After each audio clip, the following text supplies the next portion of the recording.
Des trucs et astuces que je suis amené à partager avec les gens qui viennent sur des stages et animations ou visites de jardin, au Jardin des Six. Euh, il y a beaucoup de trucs et astuces et on va faire allez, quelques essentiels, ce qui revient très souvent. Les taupes. Arrêtez de tuer les taupes.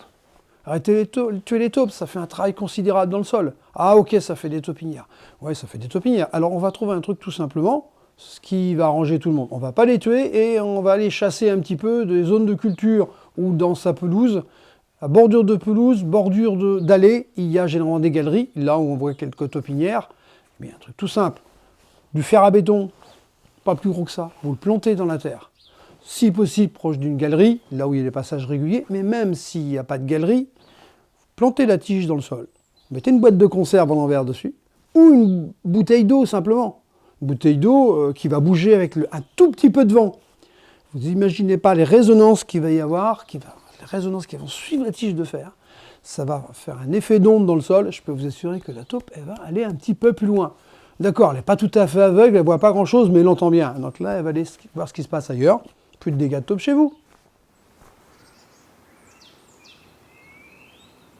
Astuce, mes pommes de terre qui germent pendant la conservation. Ben oui, les pommes de terre. Alors déjà, on évite de les mettre dans un lieu trop chaud. On va plutôt le mettre vraiment hors gel, mais quand même assez peu tempéré, relativement proche de 5 ou 10 degrés si on peut.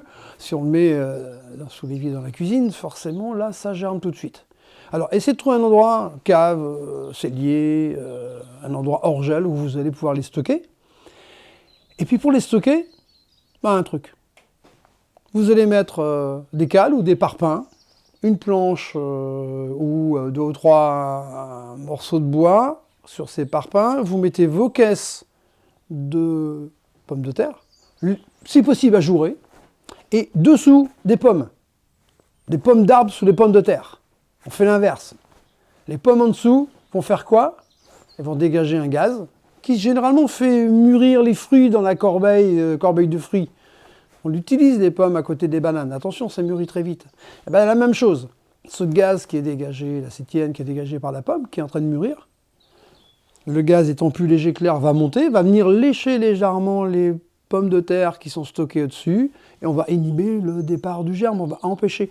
C'est pas 100% garanti, ça va freiner le départ de la germination, et vous avez des pommes de terre de conservation beaucoup plus longues. C'est pas compliqué non plus. J'ai envie de vous parler de désherbage à l'eau de javel. Alors pas pour vous dire qu'il faut le faire, pour vous dire qu'il faut arrêter. Le désherbage à l'eau de javel, le désherbage au gros sel. Alors je côtoie aussi, au travers de formations professionnelles, des vendeurs de magasins, ils me disent « On n'a jamais vendu autant de gros sel de notre vie de vendeur en magasin.